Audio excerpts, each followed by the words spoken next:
నమస్తే రమగారు. నమస్తే జయ. రమగారు, కొంతమంది మనుషులు సహజంగా మనిషి లక్షణం అంటారు మీరు.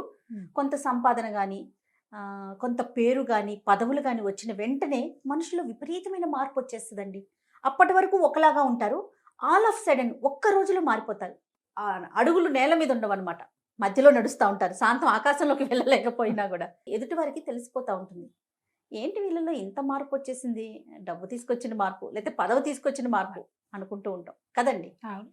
కానీ ఆ లక్షణం మంచిది కాదేమో అనిపిస్తది నాకు. మంచో చెడో ఇక వాళ్ళ అది రకం మధ్యలో అంతే. వచ్చిన వాళ్ళు మరీ ముఖ్యంగా మరీ మారిపోతుంటారండి. ఎక్కువ. అవును. సహజంగా ఉన్న వాళ్ళు ఎప్పుడు నార్మల్ గానే ఉంటారు. ఉంటారు. గొప్పలు చెప్పుకోరు. అంటే 100 సార్లు వాళ్ళు మా ఎలా అలా తాతలు, కాదు. మూతులు, నేతులు ఇదే గొప్పలు చెప్పుకుంటూనే ఉంటారండి. అంటే అలా కాదులే జయ. ఇప్పుడు సహజంగా వాళ్ళ తీరేదో కొంతమంది అలాగే ఉంటారు. ఆ!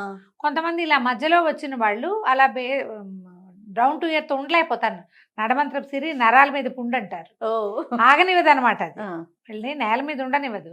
ఇక అంతే సంగతి. కొంతమంది తీరు హ్మ్. చెప్పలేకపోతాం. అది మంచా అవును. చెడా అంటే దాని మీద డిస్కషన్ పెట్టలేం మనం. హ్మ్. వాళ్ళ తరహా అది. కొంతమంది చూడు ఎంతొచ్చినా అప్పుడు ఏమొచ్చినా మాట మారరు. కూడా ఇసిరేస్తారు రమ్మగారు. విసిరేస్తారు. అది సరే మంచో చెడో వదిలేద్దాం. అవును. వాళ్ళ మంచి వాళ్ళకే ఉంటది. వాళ్ళ చెడు వాళ్ళకే ఉంటది. కానీ మాట ఇసురు అనేది ఎదుటి వాళ్ళకి చాలా బాధ అనిపిస్తదండి. కాదంటారా? అవును. ఏదో వీటికి నడమంత్రం అనుకుంటారు. అనుకుంటారు. అంతే వాడితో పని ఉన్నప్పుడు ఇంకేం చేయలేరుగా చచ్చినట్టు వాడి దగ్గరే. చెప్పలేకపోతాం కదా! దీని మీద ఒక మంచి కథ ఉంది చెప్తాను జయ. ఓహ్! మన పాతకాలపు గాథల్లో చాలా కథలు చూస్తాం మనం. సినిమాల్లో కూడా. ఓ ఆ! ముగ్గురు నలుగురు అన్నదమ్ములు ఉన్నారనుకో. ఒకడు చాలా మంచివాడు. ఒకడు చాలా తెలివైనవాడు. అలా కనపడతారు. పెద్దవాడు చాలా మంచివాడు. మిగిలిన వాళ్ళంతా స్వార్థపరులు. హ్మ్. లేదా పెద్దవాళ్ళంతా అదో రకంగా ఉంటారు. ఆఖరి వాడు చాలా బుద్ధిమంతుడుగా ఉంటాడు. వాడు బేసిక్ చెడ్డవాడిగా కనపడతాడు. హ్మ్. కానీ చివరికి వాడు మంచివాడిగా టర్న్ అయ్యి కనపడతాడు. అవును. నువ్వు ఏ కథ సినిమా కథలు తీసుకో ఇలాగే ఉంటాయి. పెద్దవి చిన్నవి సినిమాలు తేడా లేవు. పాతవి కొత్తవి కూడా. అలా ఉండకపోతే మనం యాక్సెప్ట్ చేయలేము. చేయలేము. మనసుకు కూడా నచ్చదు. హ్యాపీ ఎండింగ్ ఉండాలి గదా మనకి. సాధారణంగా స్వార్థపరులు ఉన్న ఇంట్లో మంచి వాళ్ళు ఉండేందుకు అవకాశం లేదు. అందరూ అలానే ఉంటారంటారా? డెఫినెట్‌గా. పై వాళ్ళంతా స్వార్థపరత్వంగా ఉంటే చిన్నవాడు అదే కదా నేర్చుకుంటాడు జయ. హ్మ్. అవునా కాదా? లక్షణాలు మారవంటారా రమ్మగారు? ఏమి మారవు. అవన్నీ సినిమాటిక్ ఓన్లీ స్టోరీస్‌లో ఉంటాయి అవి. వీళ్ళకి కూడా ఎంతో కొంత స్వార్థం ఖచ్చితంగా ఉంటుంది. పెద్దవాళ్ళందరూ మంచివాళ్ళనుకో, చిన్న పొన్న స్వార్థపరత్వాలున్నా కొంత మంచితనం అలవాటవుతుంది చూడు. హ్మ్. హ్మ్. అలవాటవుతుంది. ఆ అలవాటు ప్రకారం మంచితనం ఉంటుంది. ఓకే. ఈ స్వార్థపరత్వాలు, చెడ్డతనాలు, సొంతం చూసుకోవటాలు, సెల్ఫిష్‌గా ఉండటాలు, బేసిక్ థింగ్స్ అవి ఇళ్లల్లో ఉన్నాయి అంటే హ్మ్. పిల్లలకి వచ్చేస్తాయి. ఆటోమేటిక్‌గా. చాలా కష్టం అవి పోగొట్టుకోవటం. పోగొట్టుకోవాలని కూడా అనుకోరు. ఇది చెడ్డది, ఇది పోగొట్టుకోవాలని భావించరు కూడా అది మనుషులు. వాళ్ళకి క్యాజువల్‌గా ఉంటుందేమో బహుశా. క్యాజువల్‌గా ఉంటుంది.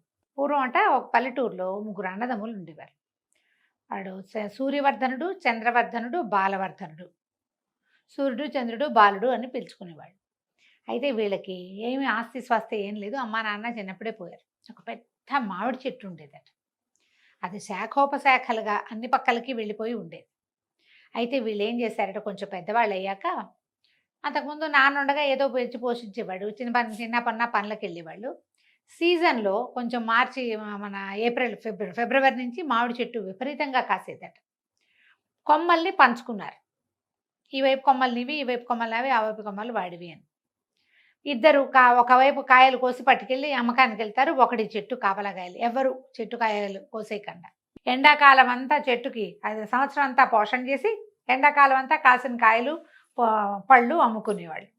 ఆ డబ్బులు జాగ్రత్త పెట్టుకుని ఏడాదంతా గడుపుకునేవాళ్ళు అనమాట. రోజుకొకటి చొప్పున ఇంటి చెట్టుకి కాపలా ఉండేవాళ్ళు. ముందు చిన్నవాళ్ళిద్దరూ పళ్ళు తీసుకెళ్ళారు. పెద్దవాడు కాపలా కాస్తుంటే ఒక ఆయన ముసలాయన కొంచెం సాధువు ఫకీర్ లాగా ఉన్నాడు. ఆయన వచ్చి, బాబు ఎండకి చాలా ఆకలిస్తుందిరా నాయన, ఇక్కడెక్కడ నీళ్ళు లేదు, చెట్టు కింద కూర్చుంటానంటే కూర్చోమన్నాడు. ఏదో పొంతలో నీళ్ళుంటే కాసిన నీళ్ళు ఇచ్చాడు. చాలా ఆకలిగా ఉందంటే ఏమన్నాడు, ఈ 2 కొమ్మలు మా తమ్ముళ్ళవి, నేను నా కొమ్మ నుంచి కోసిస్తానని తన వైపు నుంచి 4 కొంచెం దోరగా పండినవి, కొంచెం ఆకుపచ్చ నుంచి పసుపు తిరుగుతున్న కాయలు ఉన్నాయి, ఇంకా పచ్చబడలేదు పూర్తిగా. అవి కోసి కత్తి పెట్టి ముక్కలు తరిగి చేతిలో పెట్టాడు. ఆ పండువాకు వచ్చిన ముక్కలు తిని ముసలాయన మంచినీళ్ళు తాగి ఒక గంట పడుకుని లేచి వెళ్ళాడు. రెండో రోజు రెండో వాడి వంతు చెట్టు కాపల. రెండో రోజు కూడా ముసలాయన వచ్చాడు. మళ్ళా యథాప్రకారం మంచినీళ్ళు తాగాడు. అబ్బాయి 4 పళ్ళు కోసిస్తే తిన్నాడు. మూడో రోజు ఆఖరివాడి వంతు. ఆఖరివాడు కూడా పళ్ళు కోసిచ్చాడు. కూర్చో తాత, సాయంత్రం మా అన్నయ్య వాళ్ళు వస్తారు, బియ్యం అవి తెస్తారు, మేము అన్నం వండుకుంటాం, అన్నం కూడా తిని వెళ్దువుగాని అని పిలిచాడు.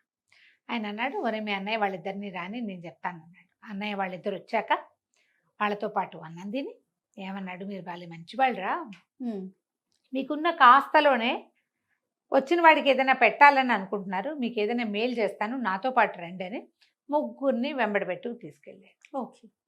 అట్లా నడుచుకుంటూ నడుచుకుంటూ నడుచుకుంటూ నడుచుకుంటూ పోయారు. ఎక్కడికో నడిచారు. నడుచుకుంటూ వెళ్తుంటే ఒక ఏరు అడ్డం వచ్చిందట. ఉమ్, నది అది ఎక్కడదో ఇటు పక్కకి వస్తుంది. నది దగ్గరికి వచ్చేసరికల్లా పెద్దవాడి కళ్ళు అట్లా నదిలోకే చూస్తున్నాడు. ముసలాయన అడిగాడు, ఏమిట్రా నాయన అట్లా చూస్తున్నావు, నీకు ఇంకా కోరిక కలుగుతుందంటే, ఈ నదిలో నీళ్ళన్నీ పాలైపోతాయి, ఉమ్, చక్కగా పెరుగు తోడుపెట్టి మీగడ తీసి వెన్న చేస్తే నెయ్యి పాలు అమ్ముకోవచ్చు, పెరుగు అమ్ముకోవచ్చు, వెన్న అమ్ముకోవచ్చు, మీగడ అమ్ముకోవచ్చు, నెయ్యి నెయ్యి అమ్ముకోవచ్చు అమ్ముకోవచ్చు.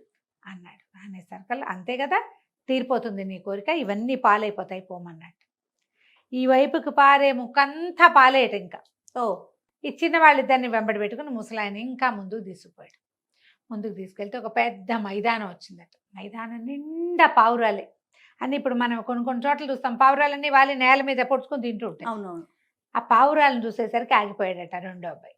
ముసలాయన అడిగాడు, ఏం ఐడియా వచ్చింది నీకంటే, ఈ పావురాలన్నీ గొర్రెలు అయిపోతాయి, ఇన్ని వేల పావురాలు ఉన్నాయి, ఇన్ని వేల గొర్రెలు అయితే చక్కగా ఉన్ని వ్యాపారం చేసుకోవచ్చు, గొర్రెలు కాసుకోవచ్చు, గొర్రెలు అమ్మితే కూడా లాభం వస్తుంది, అట్లాంటి కోరికలు ఎట్లా తీరుతాయి తాత అంటే, ఎందుకు తీరవరా, పో నీకు ఇవన్నీ గొర్రెలు చేసిస్తాను అన్నాడు.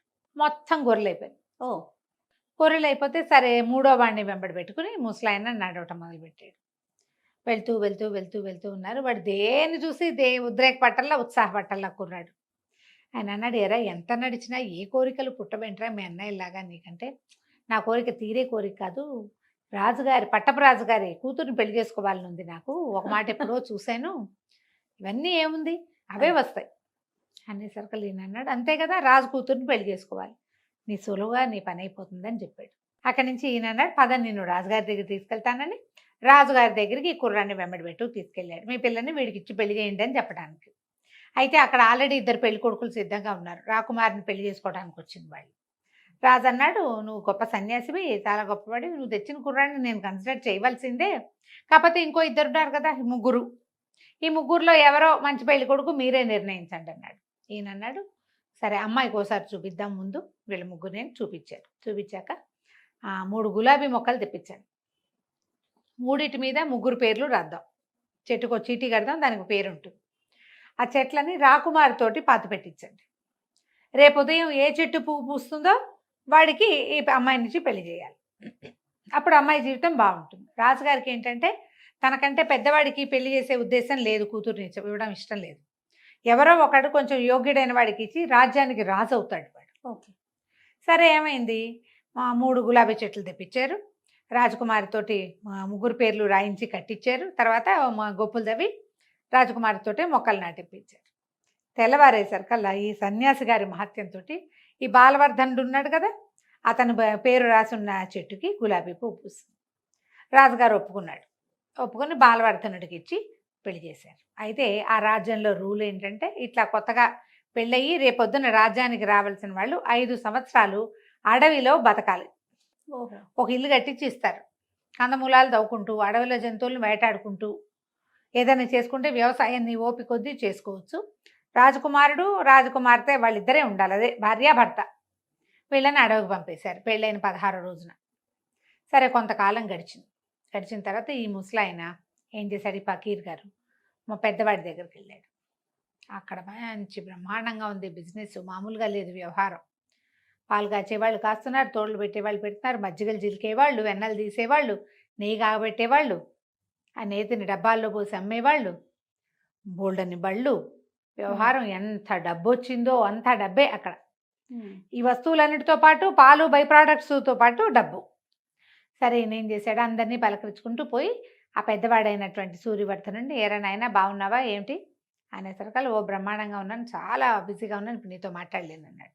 నా మాతో మాట్లాడదురా, 4 చెంబులు మజ్జిగ ఇప్పించు, చిక్కటిది మజ్జిగ తాగాలని ఉందన్నాడు. అనేసరికల్లా వీడన్నాడు, మజ్జిగ ఎక్కడ ఉంటుంది, ఏముండదు, అంతా బయటికి వెళ్ళిపోతుంది, మజ్జిగ అంతా బయటికి వెళ్ళిపోతుంది, పైగా చిక్కటి మజ్జిగ అసలు దొరకదు, ఇప్పుడు చేయి ఖాళీ లేదు, నువ్వు పైకి వెళ్ళిరా, ఖాళీయే లేదు మాకు అనేసరికి ఈయన అన్నాడు, అదేమిటి ఈ పాలది ఎక్కడి నుంచి వచ్చింది? అతనే కదా ఇప్పించింది. నువ్వు అంత ఆగలేనితనం వచ్చిందా నీకు అంటే, ఇందులో ఆగలేనితనం ఏముంది? మజ్జిగ ముంతలతోటి తీసి ఇక్కడ పెట్టాం, కుండలతోటి చేస్తాం, కుండ బయటికి వెళ్ళిపోతుంది అమ్మకానికి.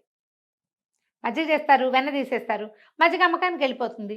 నీకోసం ఒక చిన్నగిన్నెడు యువతలు పెడితే అప్పుడు ఏదైనా 4 ముంతలు ఇవ్వగలను. నా వల్ల కాదు, అవన్నీ ఇవ్వలేను నేను, నాకు పైగా చేయి ఖాళీ లేదు, నువ్వు వెళ్ళిరామనగానే ముసలాయన అన్నాడు, నీకు ఆగలేనితనం వచ్చేసిందిరా. నువ్వు హాయిగా నువ్వు మామిడి చెట్టు కాపలా కాసుకుని కాయలు కోసుకునే రోజుల్లోనే మంచివాడివిగా ఉన్నావు, నువ్వు అక్కడికే వెళ్ళిపోని కమండలం నుంచి నీళ్లు తీసి చల్లాడు. చల్లంగానే పాలు లేవు, పాలకడలి లేదు, మజ్జిగ లేదు, కుండలు లేవు, మనుషులు లేరు, ఏమీ లేదు. సమస్తం వెనక్కి వెళ్ళిపోయింది. మామిడి చెట్టు దగ్గర ప్రత్యక్షం అయిపోయాడు పెద్దవాడు. అయిపోయింది. ఈయన రెండో వాడి దగ్గరికి నడిచి వెళ్ళాడు. వెళ్ళేసరికి రెండో వాడు చాలా ఉత్సాహంగా ఉన్నాడు. గొర్రెలు మామూలుగా ఎడారి నిండా ఉన్నాయి కదా, ఆ మైదానం నిండా దానికి త్రిబులైనాయి. గొర్రెలు ఊరుకుంటాయి ఏమంటే, ఏడాదికో 2 ఏళ్ళకో పిల్లల్ని పెట్టవు. ఎన్ని గొర్రెలో మంచి ఉన్ని తీసేవాళ్ళు, నేసేవాళ్ళు, కంబళ్ళు నేస్తున్నారు అక్కడ. కంబళ్ళు నేసి పై దేశాలకు కూడా పంపిస్తున్నట్టు వాడు. పంపిస్తుంటే ఈయన వెళ్ళి, ఒరే చలికి ఆగలేకపోతున్నాను నాయన, ఒక కంబళి ఇప్పించు నాకు అని అడిగాడు. అడిగేసరికల్లా ఇతను అన్నాడు, కంబళి కాదు, చిన్న ముక్క కూడా ఇవ్వలేను, ఎందుకంటే ఇవన్నీ బయటికి వెళ్ళిపోయేవి. ఇందులో నుంచి ఒకటి తీస్తే లెక్క తగ్గిపోతుంది. 100 ఇస్తామన్నా 100 ఒకటి తీసామనుకో 99 అవుతుంది. కాబట్టి ఇప్పుడు ఏం కుదరదు, రేపో మాపో కనపడు, కొంచెం గొర్రెబొచ్చి ఇప్పిస్తా, ఎక్కడైనా నేర్చుకోను, మా దగ్గర కుదరదు, మాదంతా ఎక్స్పోర్ట్ క్వాలిటీ, చిన్న పనులు చెయ్యం మేమన్నాడు. పాత కంబళి ముక్క కూడా ఇవ్వలే ఆయనకి. ఇవ్వకపోయేసరికల్లా ఏం చెప్పాడు, సరే నువ్వు కూడా అలాంటి వాడివే, మీరు మామిడి చెట్టు కాపలాకే పనికొస్తారు, అక్కడ ఉండగా మీకు దాన గుణం ఉంది, మీకున్న కాస్తలో పెట్టే గుణం ఉంది, ఇప్పుడు ఎంత వచ్చినా పెట్టే గుణం లేదు.